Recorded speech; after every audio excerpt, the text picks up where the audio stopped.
As you know, we're going to launch Nintendo 64 on September 30th. And we've taken our time with this product for a very simple reason. We wanted to get it right.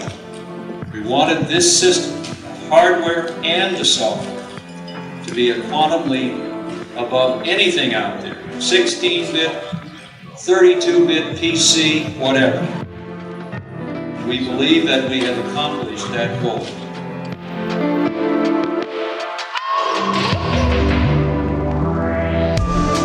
En 1985, Nintendo sacudió el mundo entero entrando a la industria de los videojuegos después del gran crash del 83, creando personajes fácilmente reconocibles y experiencias fáciles de jugar y entender, a diferencia de la competencia en ese momento. Después de más de 10 años, Nintendo había liderado todo el mercado de los videojuegos con otras compañías tratando de hacerle competencia y de encontrar un lugar en el mercado aún con Nintendo no entrando directamente en las tendencias. Todo eso cambió a mitad de los años 90. A pesar de que sus mayores competencias Sony y Sega habían dado el salto hacia la siguiente generación y al novedoso 3D que se estaba convirtiendo en la norma para la industria, Nintendo controversialmente tomó la decisión de esperar con la promesa de lanzar una cantidad mayor de juegos ancla que su competencia no tenía. A principios de los años 90, Nintendo se estaba rehusando al salto generacional, pero poco a poco fue comprobándose que esto era irreversible. Donkey Kong Country fue un mitigador hacia las ansias de los jugadores y un colchón sobre la inminente ola del 3D que Rare había propuesto hacer en Super Nintendo, mientras que Sega Saturn y PlayStation 1 ya estaban vendiendo juegos con procesamiento de 32 bits y juegos en CDs para tener más información. Nintendo estaba alargando lo inevitable mientras se preparaba para su siguiente jugada en el mercado. El Nintendo 64 fue una consola revolucionaria. Es icónico. Encontramos una belleza singular en su salto a la tridimensionalidad, que aunque no fue el primer sistema en implementarlo, el 3D marcó precedentes históricos que a la fecha prevalecen en un marco de genialidad,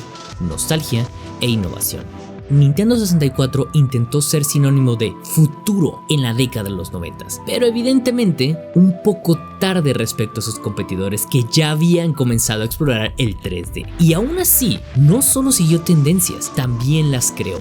Un complejo sistema compuesto de un hardware y un software que ni los mismos creadores de videojuegos ajenos a Nintendo podían entender completamente, y del que se nota en su catálogo de pocos juegos third party, y también del que trajo muchos problemas futuros que al día de hoy podemos entenderlos cuando se trata de emular juegos con la arquitectura de esta consola. Fue testigo activo de la evolución 3D de franquicias como Mario, Zelda, Pokémon, Donkey Kong y muchas otras, que no existirían como las conocemos si no fuera por el popular Nintendo 64. Pero irónicamente, su evolución como consola trajo decisiones cuestionables que lo hicieron ponerse contra las cuerdas. Se convirtió en un objeto de culto arraigado a la historia de los videojuegos, que fue uno de los capítulos más inusuales de la historia de Nintendo. Así que, veamos esto. Yo soy Champ y esto es Nintendo 64, la carrera perdida por el 3D.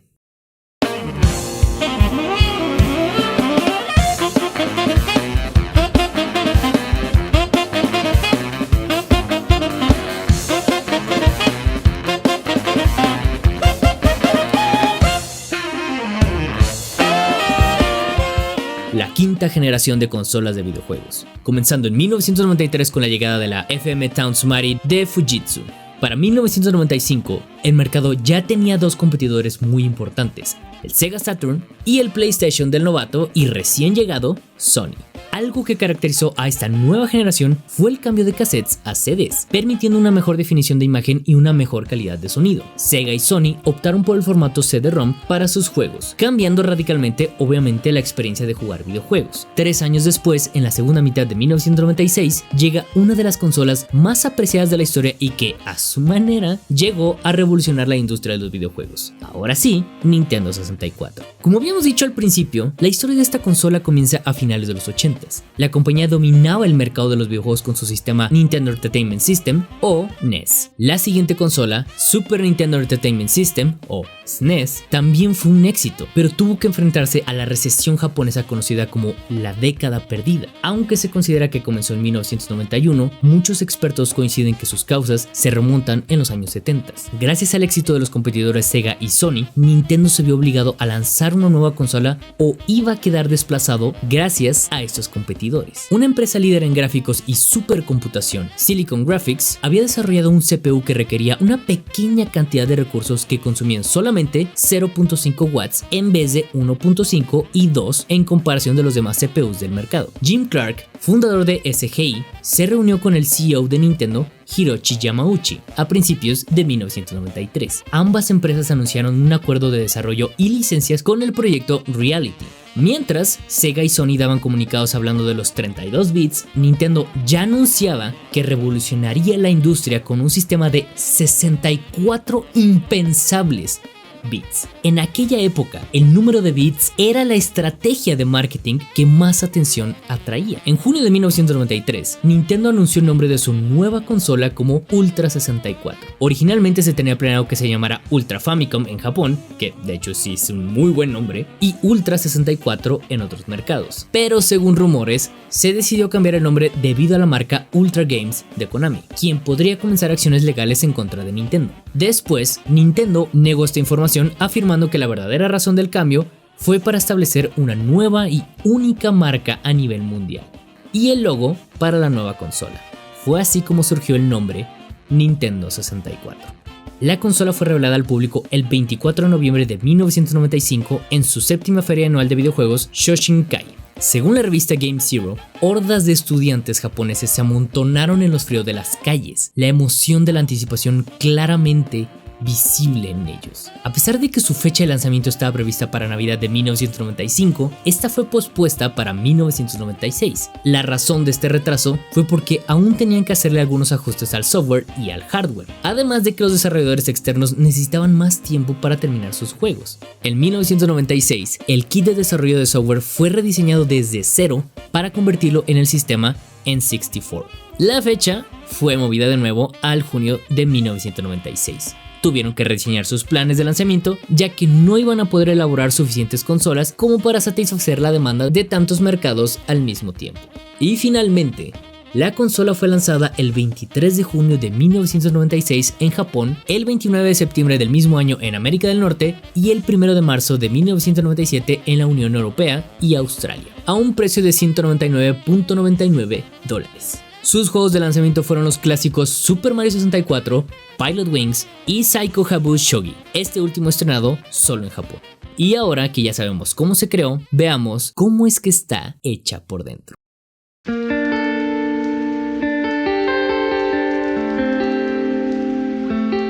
La consola, como ya estamos viendo, recibe su nombre debido a la unidad del procesamiento de 64 bits. La CPU NSC BR4300 tenía un poder similar a los procesadores Pentium de computadoras de escritorio. Los juegos de Nintendo 64 generalmente utilizaban operaciones de 32 bits más rápidas y compactas, ya que eso era suficiente como para generar imágenes 3D. En cuanto a la RAM, esta consola fue de las primeras en implementar un sistema unificado de memoria en vez de tener bancos de memoria diferentes para CPU, audio y operaciones de video. La memoria consistía en 4 MB de Rambus RD RAM que podían aumentar hasta 8 MB con el Expansion Pack. Respecto a la imagen, la consola tenía la capacidad de mostrar 16.8 millones de colores con una resolución de hasta 640 x 480 píxeles. Gracias a la plataforma de supercomputadora para gráficos, Nintendo y un conjunto de empresas tecnológicas pudieron comenzar a hacer prototipos de juegos de acuerdo al perfil de rendimiento de esta consola. Una vez terminado el software, dicha plataforma fue sustituida por un simulador de consola completamente fiel y mucho más barato. El diseño final de la consola fue revelado a finales de 1994, donde se podía ver el ROM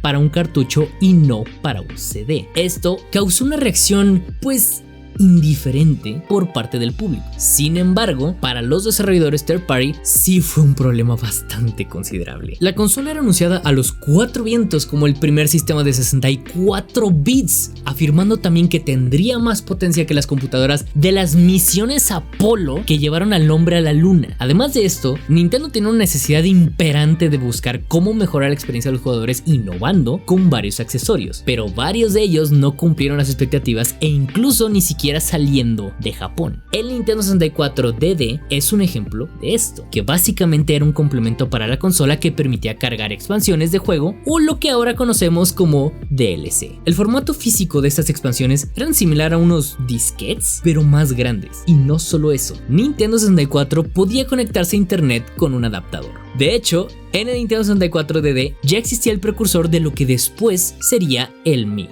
Una consola con tanto potencial y lamentablemente no disfrutamos de nada de esto en América. La arquitectura del nuevo control supuso un cambio total a lo que se había visto hasta ese entonces. Podría decirse que la parte superior era sustancialmente similar al control del Super Nintendo, pero ahora había un stick, una distribución de consolas distintas, un puerto en la parte trasera y la cereza del pastel, 3 mangos que terminaban por darle una forma de una letra M. La razón de esta forma tan peculiar del control se debe a que el equipo de diseño y desarrollo de Nintendo quería probar nuevas ideas y romper el molde que se tenía sobre cómo debían ser los controles en consolas. Y no es que estuviera diseñado para las personas de 3 manos, sino que el mando fue pensado para poder ser sostenido en 3 posiciones distintas, con los 2 agarres externos, óptimo para los juegos en cámara 2D, con el agarre central y derecho, óptimo para los juegos con cámara 3D. Y por último, con el agarre central e izquierdo, implementado en el juego 007 GoldenEye, gracias a la combinación del joystick, el D-pad y los gatillos L y Z. Este diseño obviamente causó controversia, ya que no permitía usar todo el control en sí como todas las consolas anteriores. A pesar de eso, los medios de entretenimiento de videojuegos lo elogiaron por completo, diciendo cosas como que es el control más fácil de usar jamás diseñado y quizás se ve extraño, pero se siente genial de usar. Si bien no parecía ser el control más cómodo, era diferente y se convirtió en el más icónico con su forma singular y su gran funcionalidad para añadir accesorios que ningún otro mando de ninguna otra consola tenía ni tiene en la actualidad. Como ya sabrán, hay mucha gente que se toma muy en serio los videojuegos y se ponen demasiado intensos. Algo así pasó a finales de los 90 en Estados Unidos, cuando algunas personas comenzaron a reportar lesiones por tanto rotar el joystick en Mario Party, incluso buscando demandar a la compañía. Para corregir esto, Nintendo ofreció guantes especiales con colchones en el área de las palmas a todos aquellos que tuvieran una prueba de compra de Mario Party.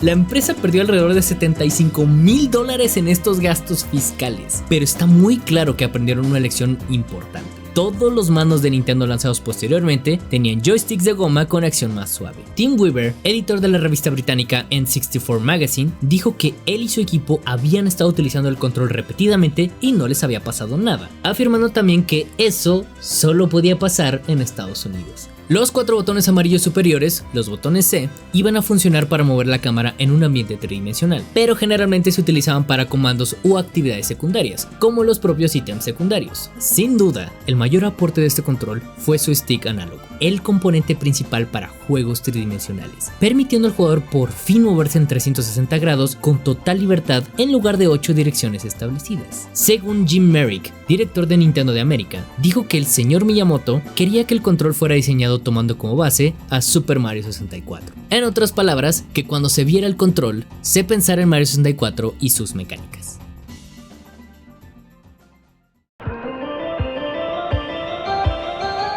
La industria siempre ha estado llena de retos desde 1958 con la creación de Tennis for Two por el señor William Higginbotham hasta la actualidad. El reto para los diseñadores y desarrolladores ha sido adaptar los géneros a las nuevas tecnologías. Y en consecuencia a esto, se han expandido y logrado crear cosas que antes eran impensables. Podemos tomar como ejemplo el Wii. En el video de su retrospectiva mencionamos que la accesibilidad y el control por movimiento fueron los desafíos que la compañía tomó. Y si bien fue algo grande y que marcó la historia de la industria, imagina lo que significó pasar del 2D al 3D. Jugar en 3 dimensiones era algo que estaba lejos, y no me refiero a cómo se vería un juego en 3D, sino en literalmente cómo se jugaría. Por lo que el gran reto de los 90s fue hacer que las mecánicas ya vistas en el medio funcionasen con la nueva herramienta, la cámara multidireccional. Esto fue un sálvese quien pueda para las franquicias que ya tenían años establecidas como Mega Man y Sonic. Sin embargo, Nintendo supo cómo tratar a sus personajes. Sus franquicias estrellas tuvieron entregas memorables y que ya podemos considerar legendarias. Volvamos con Mario 64. Este título era la apuesta definitiva por parte de la empresa para asegurar su camino en la industria. Nintendo por primera vez tomó testers menores de edad para poder asegurarse de que iban en el camino correcto. Pero uno de los problemas más recurrentes era que los niños comprendían el concepto de una cámara. ¿Cómo les explicas orgánicamente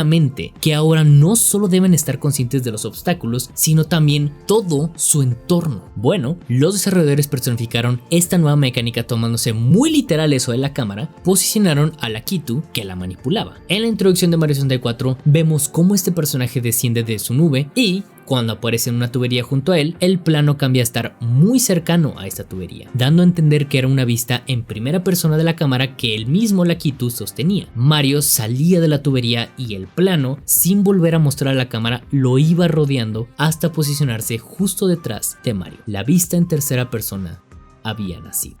Una vez entendido esto, aplicar las mecánicas ya vistas en sus juegos 2D era más sencillo. Pero ya no quiero seguir hablando porque tenemos un video solamente dedicado a Mario 64, así que hagámoslo de un lado y pasémonos con otra entrega que supo implementar la cámara multidireccional desde el momento 1. The Legend of Zelda: Ocarina of Time. Los juegos de aventura tenían como pauta y reglas ser similares a The Legend of Zelda. Todos querían ser como Nintendo, y la fórmula se perfeccionó con A Link to the Past. Había puzzles, exploración y su combate era directo. No tan frenético como los beat'em ups de la época, pero era acción esencial. Tenía un flujo constante de situaciones basadas en estos tres elementos, resultando en una sensación de superación muy variada para el jugador. Es el mejor juego de Zelda. Para expandir todas estas cosas, los desarrolladores primero comprendieron lo terrenal, que es la tridimensionalidad. Los escenarios ya no son completamente visibles, sino que debes detenerte a buscar huecos, objetos o pistas para resolver los puzzles y seguir avanzando. Además, Link no era un personaje que debería tener una movilidad tan compleja como la de Mario, para moverse claramente por ahí. Todas las mecánicas de exploración funcionaban con este nuevo sistema de cámara. Los puzzles eran mucho más visuales y en general los sistemas tuvieron una transición al 3D orgánica. Y aquí ya estamos entrando en el pero. Había algo que significaba voltear toda la perspectiva: el combate. Los jugadores ya no podían entender el mundo en el que se iban a sumergir como píxeles y cuadrículas, sino como un espacio con consecuencias y posibilidades más variadas. La batalla en Ocarina of Time pareciese una competencia de esgrima. Era pausado porque tienes que enfocarte en un enemigo y buscar una apertura para dañarlo de forma eficiente. Y dañarlo no significa pulsar el mismo botón repetidas veces. Al pulsar B, daba un tajo al enemigo. Pulsar 3 veces era blandir la espada de abajo arriba. Pulsar adelante y B era lanzar un tajo hacia abajo, y girar el stick en círculo era para hacer un ataque circular. Tenías opciones para atacar para utilizarlas dependiendo el posicionamiento del enemigo. Incluso fue la primera vez donde veíamos peleas con jefes espectaculares, donde podías palpar la inmensidad de estas bestias. En la búsqueda de implementar la tridimensionalidad, Ocarina of Time fue mucho más allá y significó una revolución total de cómo se comprendía el videojuego. Era orgánico y fácil de seguir, pero su mundo era lo más denso que había en esa época. Tenía narrativa visual, los planos se contextualizan. En estos dos juegos podemos ver tanto los principios por los que el resto de los videojuegos trabajaron con Mario 64, hasta la implementación perfecta de muchas mecánicas en la multidireccionalidad con Ocarina of Time. Ambos se transformaron en referentes de los cuales la industria entera sigue bebiendo hoy en día. Son íconos indestronables de la cultura pop. Pero eso no quita que haya sido una época de transición. Había problemas. La conversión al 3D de las franquicias insignia de Nintendo fue lo que mantuvo al 64 a flote, pero no todos tenían el tiempo y presupuesto para trabajar en un sistema tan limitado en comparación de la competencia, resultando en recortes de todo tipo que afectaron al game design de muchas entregas. La torpeza en el control de Castlevania 64, el cuestionable diseño de niveles en Mega Man 64 o Mega Man Legends y el intento de videojuego que fue Superman 64.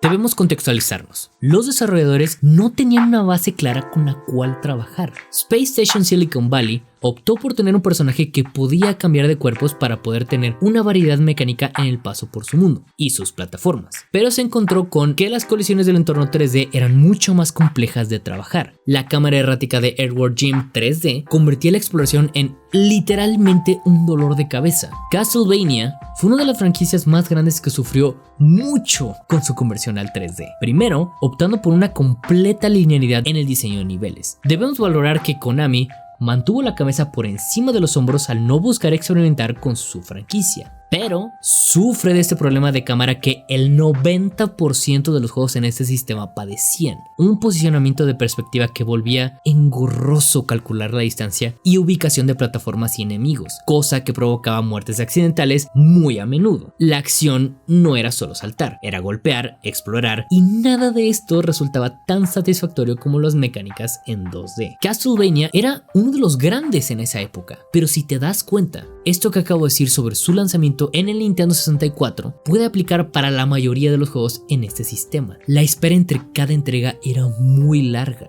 Rare era de los pocos que mantenían a flote el flujo de juegos, y esto gracias a que la compañía se metió a tal profundidad con la arquitectura de la consola que le sacaron provecho de formas que ni siquiera Nintendo sabía que se podía hacer.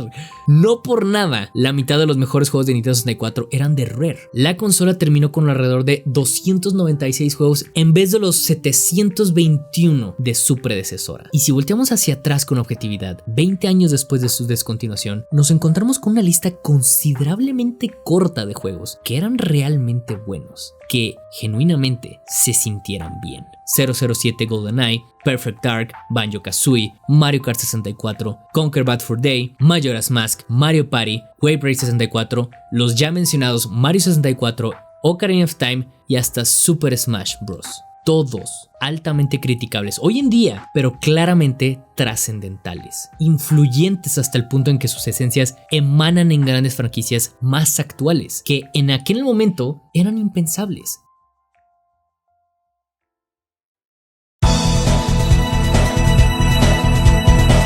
El Nintendo 64 fue de las primeras consolas en tener 4 puertos para controles que ya podían soportar hasta 4 jugadores al mismo tiempo sin mostrar retrasos en la señal.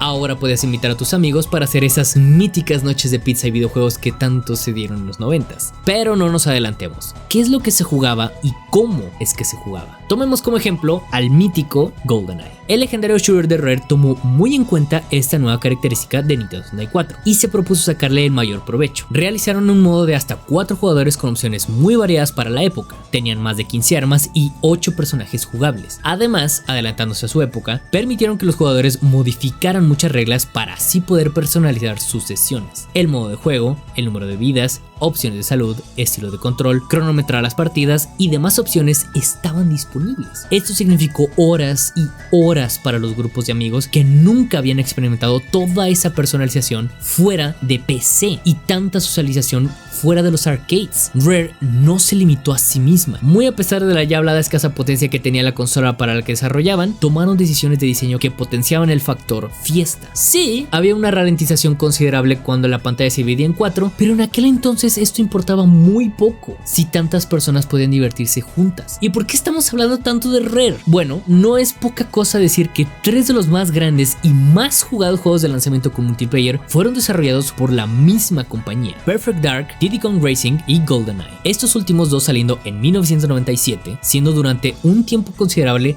lo mejor para poder jugar con más personas junto a Mario Kart. En ese momento, el tiempo era más que oro. Las compañías no podían darse el lujo de escasear lanzamientos importantes, y mucho menos el Nintendo 64, que escaseaba de lanzamientos en general. Rare fue el salvador definitivo que, después del éxito que tuvo Mario 64, lo que Nintendo hizo fue prolongar la vida de su sistema, más no salvarlo. Volviendo con los primeros juegos de Rare en la consola, este esquema es el que el 90% de los títulos con opciones multijugador se adoptaron. Esa era la forma de abordar una falta de opciones para la consola de sobremesa. No solo fue un inicio con el pie derecho y uno de los mayores aciertos del Nintendo 64, sino que marcó automáticamente el inicio de la época de oro del multijugador local, generando otro impacto cultural de gran calibre.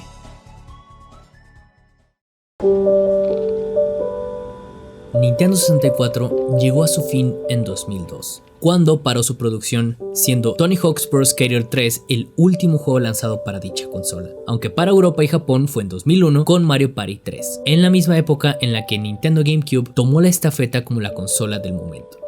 Han pasado 26 años desde su lanzamiento en Japón y en su momento, Nintendo 64 significó un tropiezo para el mismo Nintendo. Las ventas, los juegos, la potencia técnica y el interés de los publishers, todo era escaso. Pero eso empequeñece por el impacto cultural que tuvo y su contribución a la aparición de nuevas formas de jugar que en su momento eran aún impensables.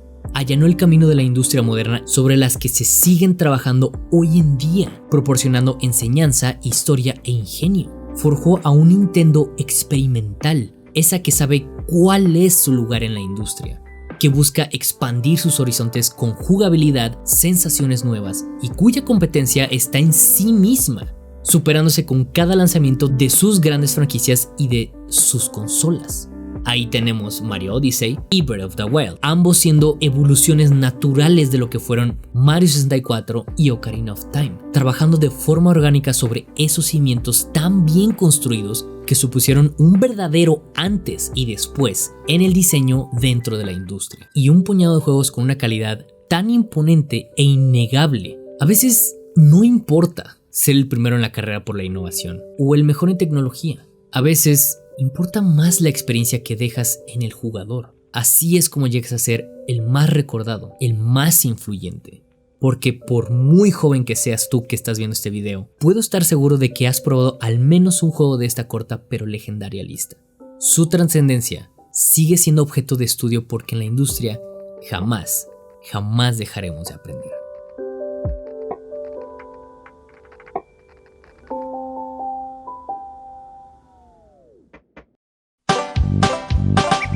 Muchas gracias por llegar hasta aquí. Sin duda, hemos descubierto bastantes cosas sobre la nostalgia y popular consola de los años 90. Próximamente hablaremos de más consolas como PlayStation y Xbox. Además, ya sé, siempre hablo de Nintendo, ya sé, vamos a hablar otras cosas aparte de Nintendo. Si te gustó este análisis y quieres ver más cosas como esto, suscríbete a Plano de Juego y no olvides darle clic a esa campanita o revisa que siga activada para esperar de todos los futuros videos. Como siempre les digo, yo soy Champ y espero hayan aprendido algo como no tienen una idea que yo aprendí con esto. Trabajen duro, pero nunca dejen de jugar. Los veo a todos y los espero para aprender en un nuevo video. Muchas gracias y paz a todos.